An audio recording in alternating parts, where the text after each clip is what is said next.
I've got a interesting history with multiplayer games. On one hand, I generally don't like them. They just give me the ick, you know? Can I say that? You disgust me. Go on. But on the other, some fry my dopamine receptors and put me in the flow state where I feel like the fucking D.I.v.E in control of the whole universe. Adrenaline pumping through my veins, full on tweaking, sweating like an addict and shit. It's crazy. I've played the mainstream titles. Halo, Modern Warfare, you know, the good ones, and Overwatch. Yeah, look, 2016 to 2018 was not a good period in my life if I'm being honest. But if I can turn my life around, I promise you, anybody can do it. See, free self-help, and I didn't even have to sell you anything or take my shirt off. You're welcome. Self-improvement is masturbation. Self-destruction. The reason I bring this up is because as I've gotten older and potentially matured, I've found that multiplayer games never seem to capture my attention. It seems like they shit the same thing out year on year, fail to capture the spirit of the original, never innovate, and like my ex always used to say, no way, it just leaves a weird taste in my mouth. You fucking bug! And that's not even accounting for the scourge of modern gaming that is live service. So yeah, what I'm getting at, mate, is that I think they're in a rough state, which is a shame because long gone are the days of couch co-op and old school LAN parties. So it's always exciting when something comes along that gives you an excuse to play games with the ones you love. Fast forward to 2024, I'm chipping away at my videos that no one likes to watch, and I start seeing all these clips and posts about it. Helldivers. You see, I like to have my finger on the pulse, ear to the streets, always reading the temperature of the cultural zeitgeist. Here you go, sweetie, take... Nah, fuck off, you old hag. Blech. Starting to sound like a fucking video essayist. Anyway, I take a look, and holy shit, I ain't gonna lie guys, I was tempted, but I said no, stay strong, Cannoli. You're an adult, and you have to focus on more important things like your job, and I caved. And man, I'm so fucking glad I did. Everyone, allow me to share with you my, and apparently everyone else's, obsession over the last few weeks, and what is potentially one of the best games I've ever played. No cap. In the grim darkness of some unknown point in the future, there is utopia. Sufficiently sized homes, a reasonable cost of living, sustainably diverse communities, and minimal mental health issues. But this way of life does not come freely. Humanity is besieged on all sides by enemies of all shapes and sizes. Xeno scum, Soviet automatons, free-thinking dissidents, all threaten the sanctity of what we hold dear: liberty, prosperity, and democracy. Yet there is a force that stands firm against the tide of tyranny and collectivism. Humanity's bravest and brightest. The hell... Oh, shit! Oh, well, at least they're cost effective. Pull another one out of the freezer, boys. Let's go! This one's for the liberators, the democratic distributors, the peacekeepers and oil spillers. Ladies and gentlemen, today is a good day to dive. Where the fuck did I die? Oh my god, I'm being fucking tossed around like a little whore. I'm actually on an episode of Black. Oh no. Fucking love democracy. It just ate that. I've spawned in the wrong spot. Well, the tanks pull out games weak as fuck. Sort this out right fucking now. Yeah, let's go. Mavis Hulk's a certified freak for fuck's sake. Oh my god. Fuck, this robot's beating me harder than my parents. Does anyone else's dick get hard listening to the music? No? Just me? Okay. Helldivers 2 is a third-person squad-based shooter developed by Arrowhead Studios and published by Sony Interactive Entertainment. And do I really have to introduce this game? Everybody knows what this is. So let's get straight into it. Helldivers 2 is the sequel, shocker, to the original Helldivers set 100 years prior. Players take on the role of the titular Helldivers, an elite peacekeeping force under the direction of Super Earth. The game currently follows Super Earth's second intergalactic war being waged against the aggressing automaton and terminate menace. Well, at least for now. This part is subject to change. Are you fucking blind? You can't see me! But what's a Super Earth, you may ask? Well, think of it like America. In space, or on steroids. They're champions of liberty and managed democracy, which means they make all the choices for you because free thinking is hard and you got enough on your plate, don't you, Pookie? And I gotta say, Pookie looks absolutely fire tonight. Oh, and they love state-approved propaganda. The only thing that can stop them, a strong economy. Occasionally, you'll see people try to make connections with unsavory fictional governments that have stripped away at personal freedoms and rights. But personally, I don't see the comparison. To be honest, I'm just glad we finally have some sci-fi that doesn't encourage any form of positive association with aliens. Get that shit out of here, freakazoid! And prioritizes humans over all other species. Okay, maybe a certain type of human, but come on guys, that's just minor detail. Look, it's not like anybody's done something like this before. Totally original concept we're working with here. And what about the Helldivers themselves? Well, the Helldivers are the best of the best of the best, sir! They're humanity's greatest warriors and the embodiment of the raw human spirit. Determination, ingenuity, camaraderie, kindness, and sacrifice. Helldivers are deployed across the galaxy to spread the light of liberty wherever they go. So how did you like that? Loved it. I want to ride that horse again sometime. Normally at the end of some high-powered weaponry. Their duties include evacuation of priority citizens, conducting geological surveys for precious materials, securing future oil reserves, silencing free thinkers, and Xeno extermination. It's not a genocide if they're not human, I think. Every citizen of Super Earth plays a vital role in the never-ending battle against tyranny, but none are more important than the brave souls on the front line. So if you think you have what it takes to represent the best humanity has to offer, join the Helldivers today. Come aboard the SES Wings of Redemption, Prophet of Truth. Every motherfucker here knows what we need to do. Or the Hammer of Dawn. Ride what? To travel the galaxy and to do your part in dispensing liberty.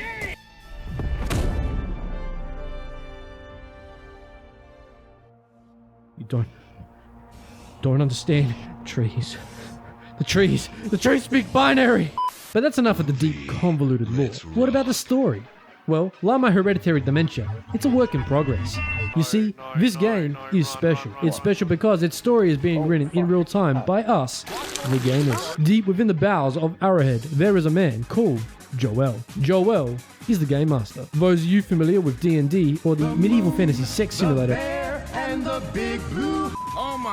will know that it's their role to narrate the story, decide on its direction, and most importantly, respond accordingly to player input. I cast gun, prepare to meet God. The community's performance shapes the narrative of the game. Successfully liberating planets and completing orders from the top brass takes us ever closer to victory. However, if we fumble the bag like how we fumbled all those baddies at the club, You have the cakes? Don't call them that. Oh.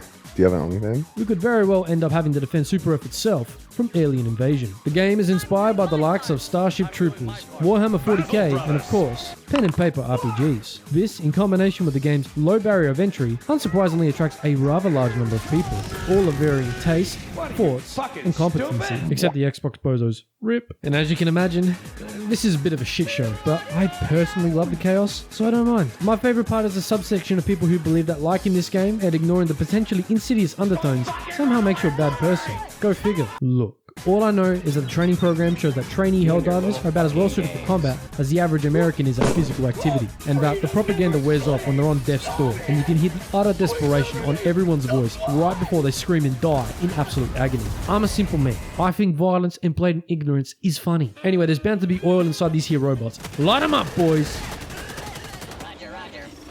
Okay, so enough prick teasing. What do you do in this game? In essence, the game is all about completing a variety of missions on procedurally generated maps. Step out of the freezer, pick whatever sector of the galaxy tickles your fancy, drop in from orbit like a Chad ODST, and get ready to bomb the absolute living fuck out of anything that moves. You can limit yourself to completing just the main objectives, but there's plenty of little goodies and things to do scattered throughout the map if you look for them. However, keep in mind that Helldivers maintain their cost effectiveness when they operate against the clock. That means that if casualties exceed the acceptable threshold, or if you take too long, the government's going to cut its funding for the mission, and the game will suddenly shift from good old-fashioned galactic massacre into, oh shit boys, it's time to lock the fuck in. Oh, look at that, you get a cute little rating every time you finish a mission. That's nice. Sounds simple enough, but what you'll learn is that things can get out of hand very quickly, but that's the fun part. Run. Oh my god! If my explanation has gotten you hard and ready to deploy for democracy, you'll want to know what you're up against. It's not like we want you getting torn to shreds out there. Oh, no. That's a waste of state funds and a poor return on investment. You will justify your cost before you're through, soldier. Anyway, we've got the Terminids, the copyright-friendly bug horde, which is great because Lord knows there aren't enough of those. These guys were happy and content in their concentration farms. We kept them in until they broke free and started rampaging across the east side of the galaxy. How they broke free, let alone how they spread from planet to planet, is a mystery. But what we do know is that these guys are loaded full of sweet, sweet element 710, which is oil. Yeah, they were being farmed for oil, and now they're loose, and now we're just going to secure a steady supply of oil so we don't have to justify a war to get some more. Unless we're doing that already. Across the other side of the galaxy in the west are the automatons. Heartless, diabolical, and probably socialist machines with one purpose: to destroy our way of life. They're allegedly the monstrous offspring of the cyborgs that Super Earth forces put down in the first intergalactic war. Their goals are unknown. Some speculate that instead of trying to push towards Super Earth, they're instead attempting to free their masters in cyberspace. Who the fuck comes up with this shit? 2 days later. Super private. Automatons have retaken cyberspace.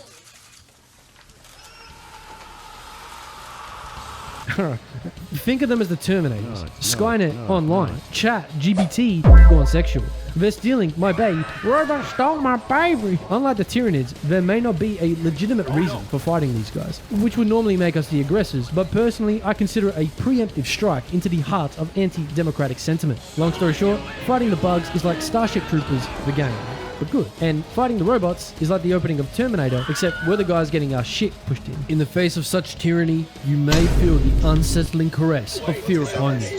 But fret not, cadet, for the light of liberty will guide your hand. At your disposal is an advanced array of sophisticated taxpayer-funded armaments designed to annihilate whatever stands in your way. We got choppers, military-grade robotics, lasers, granados, Gundams. Oh, no, you're Fuck shit. off with the combat zone bullshit. Oh my god. Artillery, and the creme de la creme.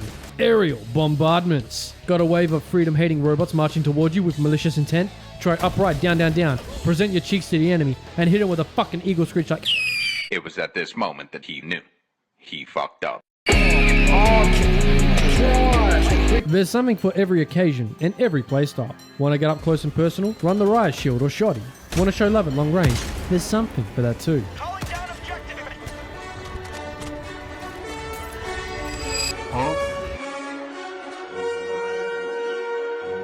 Flashback. Bruh. Oh my god, bro.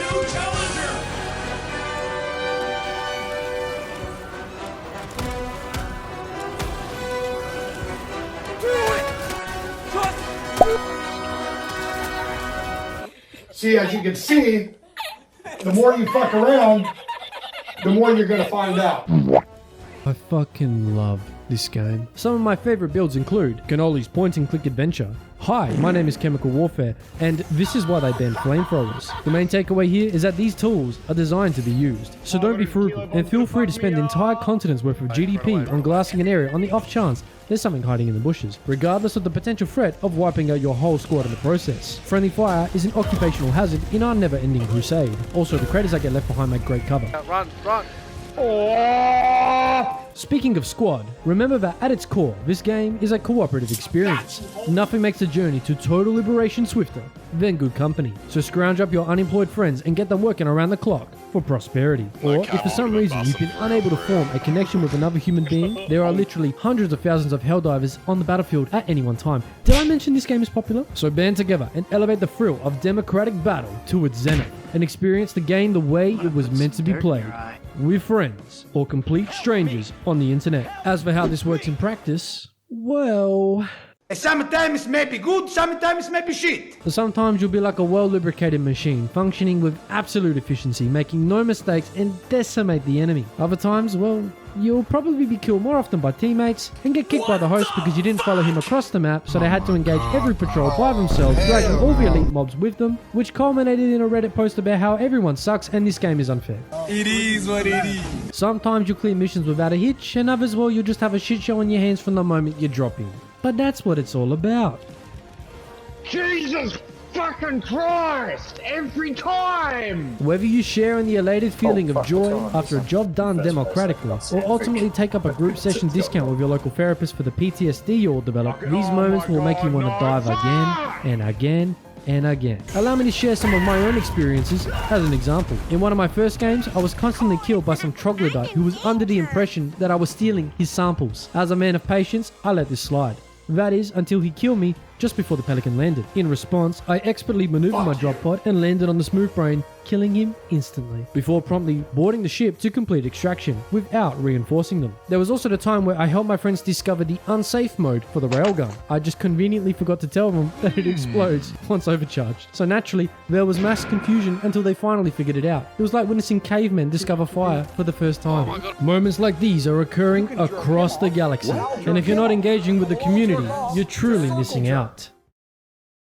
Now, as glorious as I make this game out to be, it does have its caveats. If you've got any form of short-term memory retention, you may have heard me mention live service. And unfortunately, this game has an element of that too. Weapons and equipment are contained in war bonds that you purchase with war bond medals that you get from completing missions, but to unlock the war bond you have to buy the war bond with super credits, which you can find in the missions, but it's easier to get your girlfriend's boyfriend to buy them, and look, it's an ugly thing. But in all honesty, I think the guys at Arrowhead have done a great job at keeping it all relatively fair. And if the money anybody spends is going to them and to supporting the game, then I don't mind chucking a few dollary dues their way. I'm not here to advocate spending more money on the game. Everyone's situation is different. But this might be one of the only times where I wouldn't mind spending a little bit extra money, which is great because it means I've come a long way. Guys, I have a confession to make. When I was a kid, one time I used up all of the cash in my family's iTunes gift cards on the Simpsons mobile game. Mum, Dad, I'm sorry. I just couldn't help myself. I know I lied, but I thought it was a better use of the money because the Michael Jackson songs at the time were like $5 and I didn't know about Spotify. Oh, shit, sorry. I'm sorry. I actually feel a little better getting that out of my system. Anyway, you do you. Thank you for listening. I appreciate that I can air out all my personal problems on the internet and not be ridiculed for it. Mwah. I love you guys. So, whether it's the hilarity of blowing up your friends... I'm gonna perjure your face. Listen, mate. I'm a fucking fleet admiral. I done my time. You're a fucking scrub. You should be licking my fucking boots on command. Bro, what a fuck? Look at you. Like a fucking pussy. You are a fucking raggedy ass. Fuck you. What are you gonna do? Huh? What are you gonna do? What are you gonna do? I can think of it. Or how even running across the battlefield feels like an action movie. The game just feels so good to play. The gunplay is solid, the way the stratagems work is pretty clever, and the way that everything can be tied back to some in-universe explanation is fantastic. Also, the game looks fucking amazing when I can actually see what's happening. I swear to God, between the lighting and explosions, I feel like I'm gonna burn up my retinas before I gather enough samples to get all the new ship upgrades. Speaking of new, there's always something in the pipeline that can be added to the game at any moment, without us knowing. Like how the devs have been stealth adding enemies to the game. What exactly am I shooting at? The big glowing nest. There's only one left. Are you fucking shitting me? And gaslighting everyone on social media. You fell victim to one of the classic blunders. They don't even include it on the patch notes when they update the game. You know, looking at how well everything has been going just reminds me of the good old days playing Halo and COD NW2. You know, when everything was just simpler. Back then, it seemed like it was all about having fun, making crappy meme compilations, and just enjoying it for what it was. Sure, it wasn't perfect, it was an interesting time.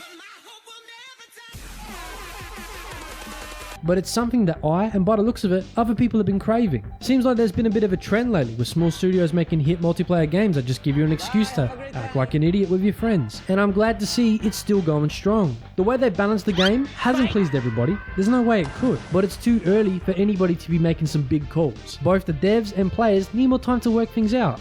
Arrowhead has their work cut out for them. So any changes they make are probably designed to encourage us to try different things and explore what tools are available. I was disappointed to see everyone's reaction to the railgun stuff. If your main takeaway was to complain about the game instead of using it as a sign to consider other options, two things. One, reevaluate how you tackle adversity. And two, consider that maybe the game isn't for you. Cut it with the buffs greater than nerf shit. Either learn to adapt or scale down the difficulty where you can go around one-shotting everything. And don't go trying to get people fired. That's just rude. While we're talking about difficulty, I just want to say, I love how they've handled it. Higher difficulty means more objectives and a higher frequency of tougher enemies. It's simple and it works a charm. Right, enough smoking this thing's prosperous sausage. It's time to get into the nit and gritty. The game is jam-packed full of bugs, and I wish it was limited to just the ones you have to empty your clips into. What you have there is not clips. These are mags. They're mags, not clips, you absolute fucking dummy. On PS5, the game crashes at least once every time I play it, and there's plenty of issues that have been around since launch that are yet to be addressed. Aside from that, there's the visual glitches, movement glitches, and every other kind of glitch in between. I've seen it. You've seen it. Your grandma's probably seen it too. Thankfully, we all know the guys at Arrowhead are doing their best to get the game sorted. And as much as both you and I would love for them to keep showering us in content, they kinda need to fix the game first. Honestly, I pity the fool that tries to run this on quality mode on the PS5. That's like standing next to a hellbomb expecting it not to go off. But with that being said, Helldivers 2 is fundamentally a great game. And despite all of its issues, it still brings a lot to the table. In a way, I kinda wish this hadn't come out because now I'm worried I'm gonna get too distracted to continue making content. Well, not like anyone's really watching to begin with. In my opinion, Arrowhead has captured lightning in a bottle, and I wish them all the success in the world. Thank you for making this sick-ass game. I very much look forward to what you guys got planned in the future. And for the love of God, can you please fix these fucking Anyway, I think that's enough out of me for today. Get out of here, go touch some grass or something. Take care of yourselves, and I'll see you all next time. Ciao, ragazzi.